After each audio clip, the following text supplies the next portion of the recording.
My name's Louis, and I was the guitar player for the Beaumen.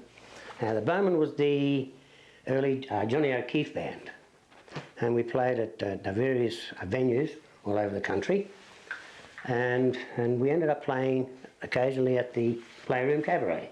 Johnny O'Keefe met us in Toowoomba, and he heard us play, and he said, "That's my new band," and he took us away with him. And we travelled all over the place in aeroplanes, and hardly ever drove anywhere, well, which was nice.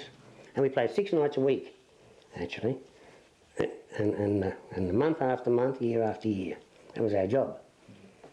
And sometimes it was stressful. I mean, we had the good times and bad times. You know, it was like that.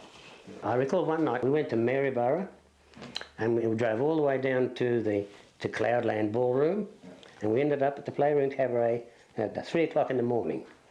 And it was a really big night. And then one other night we did Toowoomba, Playroom Cabaret, Lands Office Hotel and Cloudland, all in one night. Very hectic. Well, we sort of arrived there at 2 o'clock in the morning, well, generally, and then the place was really packed out. And we did the show, a 40-minute show with Johnny O'Keefe. And sometimes we did with John Farnham as well. As soon as we started playing, well, people got up on the dance floor immediately, because that's what you did then. And we had a strange little mic set up, and we had 3 mics hanging from the ceiling to pick up our sound, and plus the vocal mics, of course. It was very primitive in those days.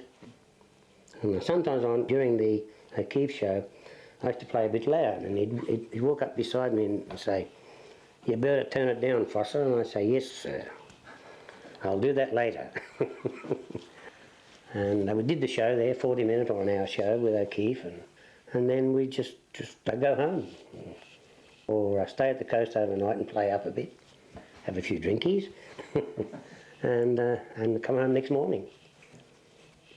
Here I've got a scrapbook of all our escapades, if you like, with O'Keefe, Johnny O'Keefe, Kamal, and this is all the gear I've collected over the years. Airline tickets, boarding passes, newspaper clippings and so forth. So I started as a young boy playing violin. Anyway, one day I was about 10 or 12 years old, and I heard on the radio a guy called Django Reinhardt and Stefan Grappelli. I thought, I don't want to play the violin anymore, I think I'll play guitar. So I asked my dad to buy me a guitar, and he did. It was a strange old acoustic thing, and I learnt off that. Then I had formal lessons. I learnt to read music, etc., etc., and I just continued on from there. It's meant a lifetime of enjoyment, of employment, some bad times, some good times, and I'd like to do it all again.